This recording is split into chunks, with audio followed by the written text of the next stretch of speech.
बिस्मिल्लाहिर्रहमानिर्रहीम।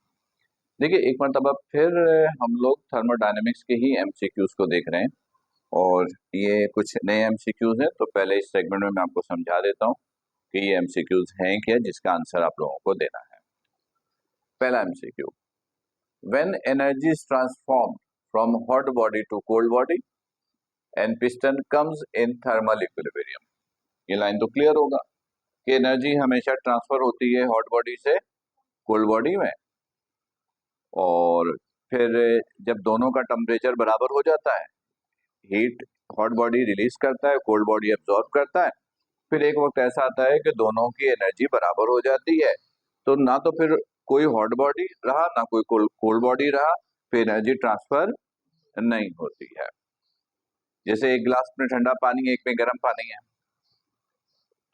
अब लाइन कहीं से मिला दिया मैंने नीचे से, तो यहां से हॉट वाटर से यानी हॉट बॉडी से एनर्जी जाएगी इधर, ये रिलीज करेगा, ये एब्जॉर्ब करेगा।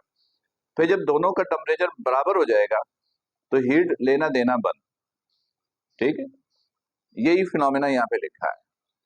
When energy is transformed from hot body to cold body and system comes in thermal equilibrium, then no heat will be exchanged. जब थर्मल इक्विलिब्रियम में आ जाता है तो हीट एक्सचेंज नहीं होती है।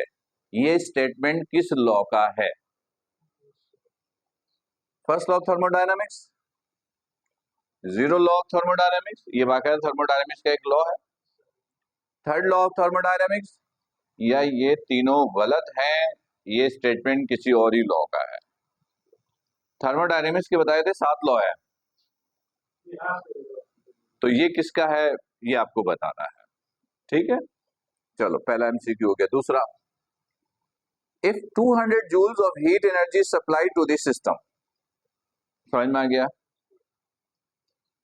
and 50 joules of work on this work is done on this system, work done on this system, और फिर सिस्टम पे 50 जूल का वर्क भी हुआ। Then change in internal energy, तो सिस्टम की जो इंटरनल एनर्जी चेंज हुई वो कितनी होगी वो आपको बतानी है। ये 4 ऑप्शंस गिवन है, कोई एक चूज करना है आपको। Work done by the system is this joule, thermodynamics की प्रोसेस में सिस्टम काम कर रहा है इतने जूल का, वर्क कर रहा है तो पिस्टन तो मूव करेगा, पिस्टन मूव्स 10 सेंटीमीटर, तो बताइए फोर्स कितनी अप्लाई हुई। ये 4 ऑप्शंस हैं, कोई एक ऑप्शन आपको चूज कर लेना है। सही, ठीक है। आइए इस तरफ, 100 न्यूटन की फोर्स अप्लाई हुई एक सिस्टम पे,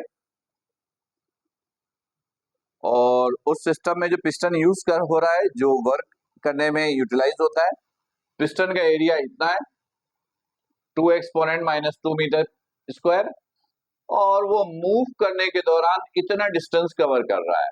तो आप बताइए सिस्टम ने कितना काम किया। नेक्स्ट, अब पिस्टन पर 2 atm का प्रेशर एक्ट हुआ है और पिस्टन मूव किया है 10 मीटर क्यूब,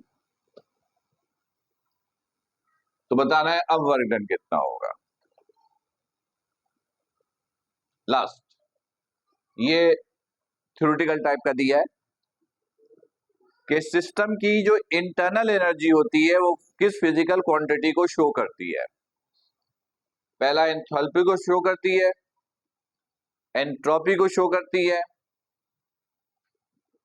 टेम्परेचर को शो करती है वो, या हीट को शो करती है। इनमें से कोई एक चूज करना है। Now time start. देखते हैं आप दोनों में से कौन पहले आंसर देता है।